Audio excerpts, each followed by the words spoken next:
तो हेलो दोस्तों, स्वागत है आपका जीएस के एक और नए वीडियो में। आज के इस सेशन में हम जानेंगे अशोक साम्राज्य यानी अशोक की कहानी के बारे में। चंद्रगुप्त मौर्य के बारे में पढ़ा, उनका लड़का बिंदुसार शासक बना, बिंदुसार के बाद से कौन शासक बना? अशोक बना। अशोक के बाद से मौर्य वंश समझ लीजिए बिल्कुल समाप्ति की कगार पे आ गया। तो इनकी कहानी क्या थी इसके बारे में जानते हैं। अशोक का जन्म 304 ईसा पूर्व में हुआ था। यह बिंदुसार का लड़का था। इसने 273 ईस्वी में क्या किया था? सिंहासन को प्राप्त कर लिया था। लेकिन 4 साल गृह युद्ध चलने के कारण इसने 269 ईस्वी में अपना क्या किया? राज्याभिषेक करवाया। 99 भाइयों को मार दिया तब जाके ना राज्याभिषेक हुआ, नहीं तो वो करने देते नहीं। तो 269 ईस्वी में इसने क्या किया? अपना राज्याभिषेक कराया। जब तक राज्याभिषेक नहीं हुआ था तब तक यह उज्जैन का राज्यपाल बन के बैठा हुआ था। 261 ईस्वी में इसने कलिंग राज्य से एक युद्ध लड़ा, जहां के राजा थे नंदराज। नंदराज से इसने कलिंग का युद्ध लड़ा। माना जाता है कि कलिंग के युद्ध में 2 नीतियां थी, 2 प्रयोजन अशोक का था। एक तो इतिहासकारों का कहना है कि कलिंग के किसी लड़की से अशोक को प्रेम हो गया था। दूसरा इनका ये मोटो था कि कलिंग राज्य में हाथियों की संख्या सबसे ज्यादा थी, उसको अपने तरफ मिलाने के लिए इसने कलिंग पर आक्रमण कर दिया। अब कलिंग जैसा युद्ध आज तक अशोक के जीवन में कभी नहीं हुआ था। यह मारकाट जीवन में सबसे ज्यादा किया। लेकिन कलिंग युद्ध जब हो गया तो इतनी ज्यादा निर्दोष लड़कियों को, बहुओं को, माताओं को काट दिया गया था, जिसकी वजह से अशोक का हृदय परिवर्तन हो गया। जब कलिंग युद्ध लड़के अशोक आया तो बैठा हुआ था, तो उसका एक भतीजा था जिसका नाम था निग्रोध। उसने कहा कि मन की शांति के लिए हमको क्या करना चाहिए? तो अशोक निग्रोध ने बताया कि मन की शांति के लिए आप बौद्ध धर्म को अपना लीजिए। इसमें अष्टांगिक मार्ग है, जिस पे आप चलेंगे तो मन को शांति मिलेगी। तो उसने कहा बौद्ध धर्म है क्या? उसने कहा कि ठीक है, मैं आपको किसी एक गुरु से मिलाता हूं जिससे आप सारी शिक्षा ले लीजिए। आगे चल के इसने क्या किया? बौद्ध धर्म की शिक्षा उपगुप्त नामक बौद्ध भिक्षु से लिया। उपगुप्त, इसके गुरु का क्या नाम था? उपगुप्त। इसने इस युद्ध के बाद से बौद्ध धर्म को अपना लिया। उससे पहले यह ब्राह्मण मतानुयायी के रूप में माना जाता था। जब उपगुप्त से इसने क्या की? बौद्ध धर्म की शिक्षा ले ली, तो अपना हथियार छोड़ दिया और बौद्ध धर्म के प्रचार प्रसार में यह लग गया। 20 वर्ष बाद इसने कहा गया लुम्बिनी। लुम्बिनी में गया तो देखा कि यहाँ पर कर वगैरह लगाया जा रहा है, कर को मुक्त कर दिया। आगे चल के इसने इसके प्रचार के लिए धम्म महामात्र का स्थापना किया। या व्यक्ति होते थे धम्म महामात्र, जो क्या करते थे? कल्याणकारी कार्य को करते थे और बौद्ध धर्म के प्रचार प्रसार के लिए आगे बढ़ते थे। इसने अपने पुत्र महेंद्र और संघमित्रा को क्या भेज दिया? श्रीलंका भेज दिया। कहाँ? श्रीलंका भेज दिया बौद्ध धर्म के प्रचार प्रसार के लिए। इन लोगों ने श्रीलंका जाकर प्रचार प्रसार करना शुरू किया और वहां के संगीमती वंश ने क्या किया? शासकों ने बौद्ध धर्म को अपनाना शुरू कर दिया और धीरे धीरे आज की एज में क्या है? श्रीलंका में सबसे ज्यादा बौद्ध धर्म के अनुयायी पाए जाते हैं।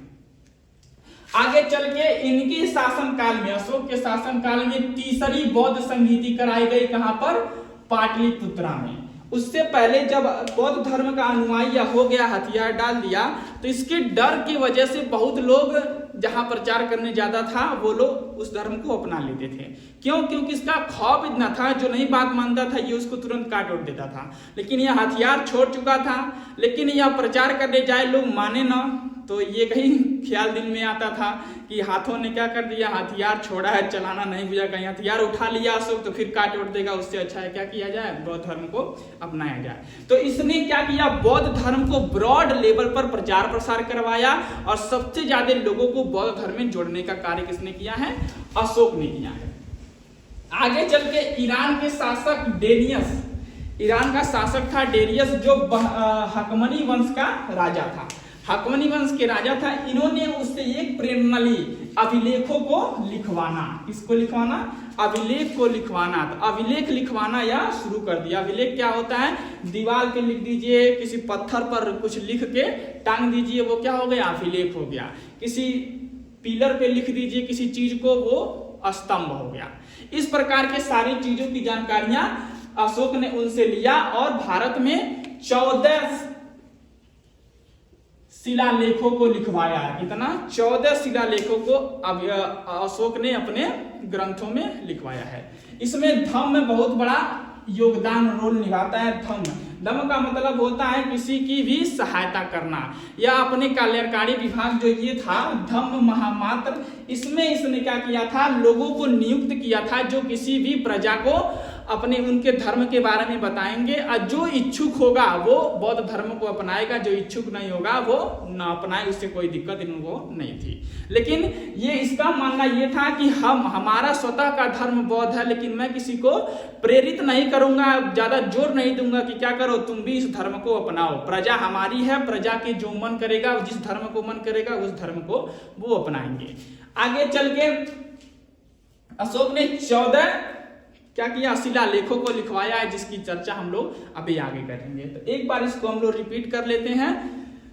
अशोक का जन्म 304 ईसा पूर्व में हुआ। बिंदुसार के मृत्यु के बाद से 273 ईस्वी में सिंहासन को प्राप्त तो किया, लेकिन 4 साल क्या हुआ, युद्ध लड़ा गृह में, यानी अपने भाइयों से 99 भाइयों को मार दिया। फिर जाके 269 ईस्वी में क्या किया, सिंहासन पर बैठा। उससे पहले यह उज्जैन का राज्यपाल माना जाता था।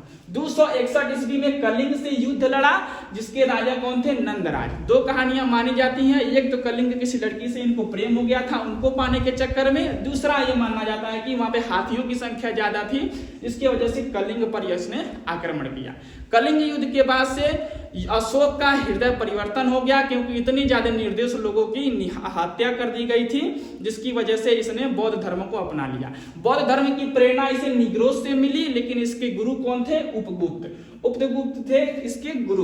उसके बाद से इसने अपने पुत्र महेंद्र और संघमित्रा को श्रीलंका भेजा बौद्ध धर्म के प्रचार के लिए। आगे चल के इसने इसके शासन काल में तीसरी बौद्ध संगीति पाटलिपुत्रा में हुआ था, और यह अभिलेखों को लिखवाना ईरान के शासक डेरियस से, जो हकमनी वंश का राजा था, उससे इसने प्रेरणा ली। आगे चल के लुम्बिनी या 20 वर्षों के बाद पहुंचा, जहां पर देखा कि लोगों के ऊपर कर लगाया जा रहा है। उस कर को इसने क्या किया, हटाया। कर हटाने के बाद से इसने 14 वर्ष के बाद से धम्म महामात्र की स्थापना की। ये वो लोग होते थे जो कार्य कल्याणकारी करते थे, प्रजा की सुनते थे, या प्रजा को जो चीजें चाहिए था उनको देते थे, और बौद्ध धर्म का प्रचार प्रसार करना प्रारंभ करते थे। तो ये थी अशोक की कहानी। अब मिलते हैं अशोक के अभिलेखों के बारे में, ठीक है, अगले वीडियो में। तब तक के लिए जय हिंद, वंदे मातरम, भारत माता की जय।